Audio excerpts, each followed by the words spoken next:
तव कथामृतं तप्त जीवनम कविभिरीडितं कल्मषापहं श्रवणमंगलम श्रीमदाततं भुवि गृह्णन्ति ये भूरिदा जनाः।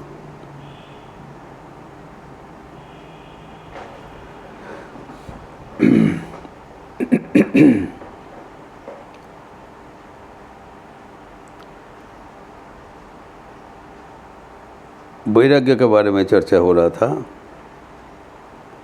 हम देखे हैं वैराग्य हमारे जीवन में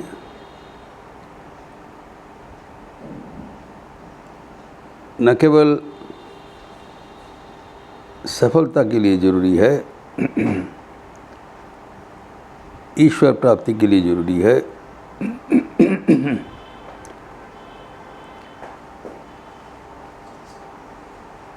योग सूत्र अनुयायी समाधि लाभ करने के लिए भी जरूरी है। और वैराग्य किसको कहलाता है वो हम लोग देखे हैं पतंजलि योग सूत्र में 115 बताया। दृष्ट अनुष्टविक विषय वितृष्णस्य वशीकरो संगा वैराग्यम। जो हम देखे हैं एवं जिसके बारे में सुने हैं, ये समस्त विषय के प्रति जो वितृष्णा अनिच्छा, इसके ऊपर जब वशीकार हो जाएगा, पूर्ण नियंत्रण हो जाएगा, उसको वैराग्य कहलाता है। अभी हम देखे हैं कि एक धीरे धीरे पूर्ण वैराग्य आते हैं। प्रथम जब हम विषय त्याग करने के लिए संकल्प करते हैं, उसको कहलाता है जतमान।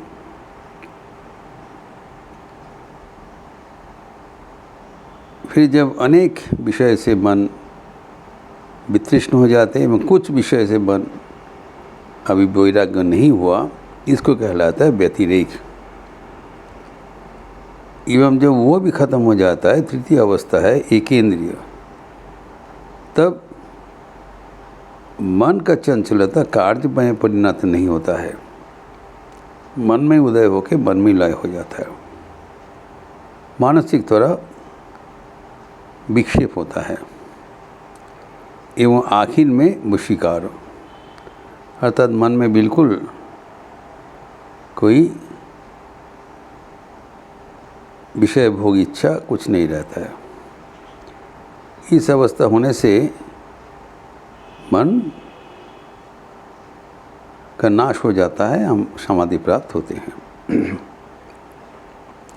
इसको ही ये जो वैराग्य है, इसको आगे जो अवस्था है उसको कहलाता है पर वैराग्य। जो परवर्ती सूत्र में बताया, तत्परम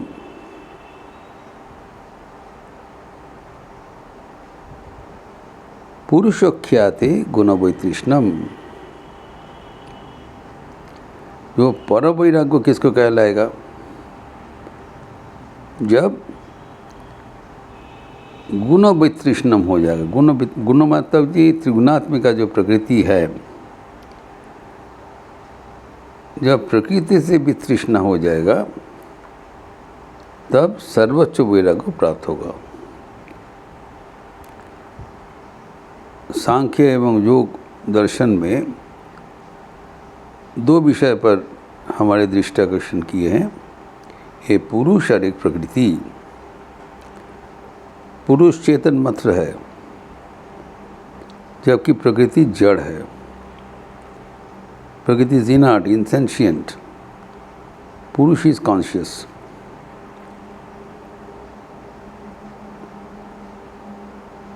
तो जब और ये जो प्रकृति है वो त्रिगुणात्मिका है, सत्व रजस तमस का समष्टि। जगत में, संसार में जो कुछ हम देखते हैं, सब कुछ एक प्रकृति के अंतर्गत है, एकमात्र पुरुष नहीं। और प्रकृति का दो विभाग है, एक बहिः प्रकृति, एक अंतः प्रकृति। Inner nature and external nature. Internal nature कौन है? अंत प्रकृति, मन, बुद्धि, चित्त, अहंकार। और वही प्रकृति, ये सारा दुनिया, दृश्यमान जगत।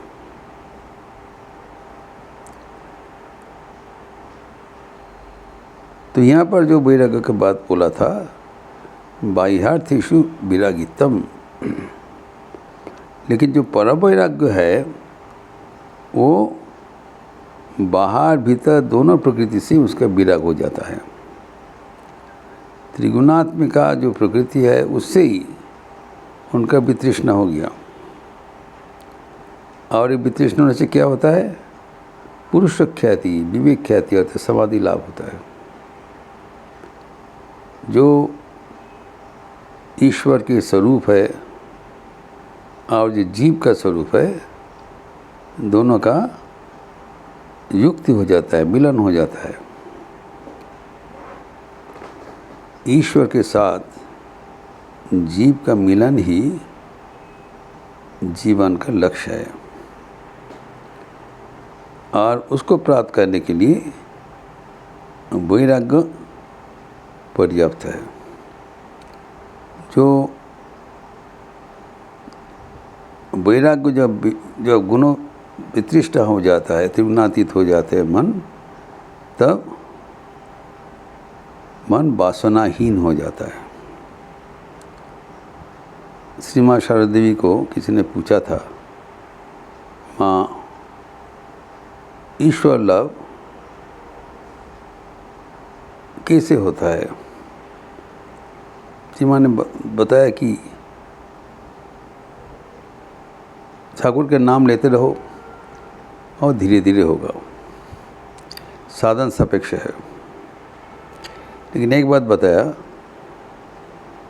अगर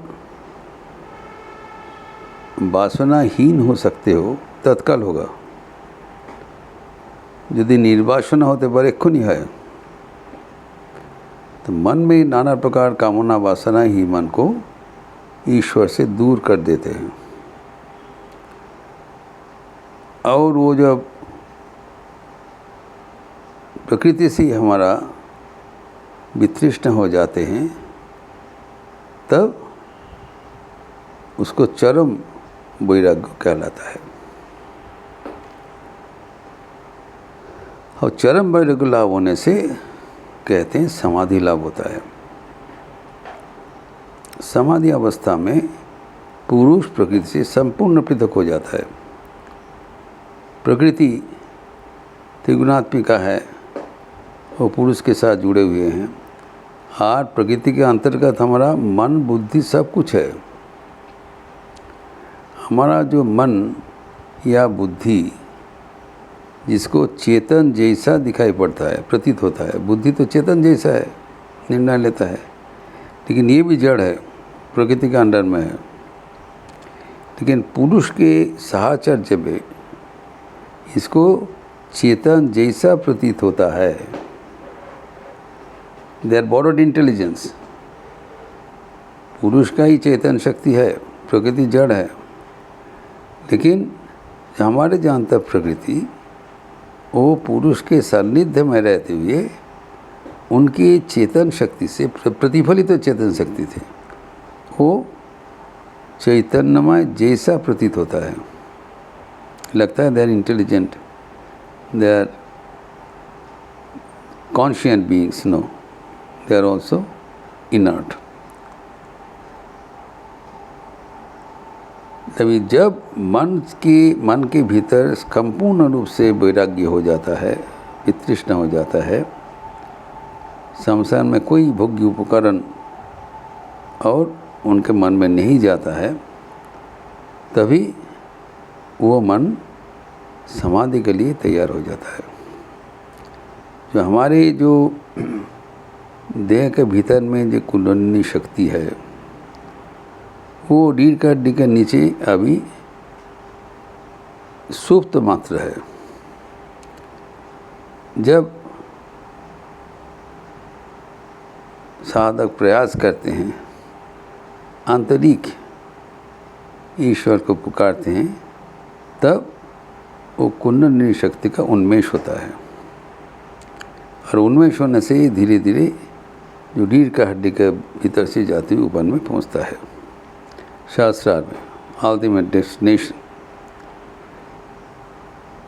और ये जब सहस्त्रार में पहुंचेंगे उसी अवस्था को समाधि कहलाता है। तो समाधि पाने के लिए अंतराय है मन का वासना। कामना वासना हेतु मन समाधिस्थ नहीं हो पाते हैं, लेकिन भगवान का कृपा से जब मन से सर्व प्रकार की इच्छा लोप हो जाता है और न केवल वही प्रकृति एवं अंत प्रकृति भी जुड़ा है। अंत प्रकृति मतलब जो व्यक्ति अपने मन बुद्धि अहंकार को भी पारे चले जाते हैं, तब वो ईश्वर को प्राप्त हो जाते हैं। ईश्वर का जो परमात्मा का जो अवस्थिति है वो गुण के पारे है। वो भगवान ईश्वर वो गुण के पारे हैं, गुण को स्पर्श नहीं कर सकते, गुण को पारे बैठे हैं।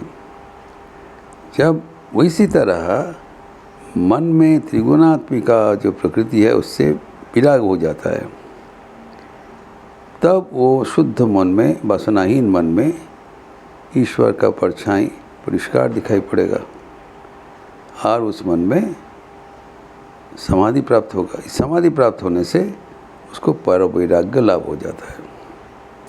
पर वैराग्य की इतना प्राप्ति है, जब मन संपूर्ण रूप से वैराग्य प्राप्त होगा, अर्थात उसमें और कुछ भोगेच्छा नहीं रहेगा। बाह्य प्रकृति अंत प्रकृति में ऐसे कुछ चीज़ नहीं है जो उनको प्राप्त करने की इच्छा होगा। अतिक्रम कर लिया। जब वासना का हम लोग अतिक्रम कर लेते हैं, वासनाहीन होने से मनोनाश हो जाता है। वासना नहीं रहने से और मन का कोई ज़रूरत तो नहीं होता है, तब हमारा मन समाधि युक्त हो जाता है। हम प्रकृति को अतिक्रम, we transcend the nature which is a nature of bondage.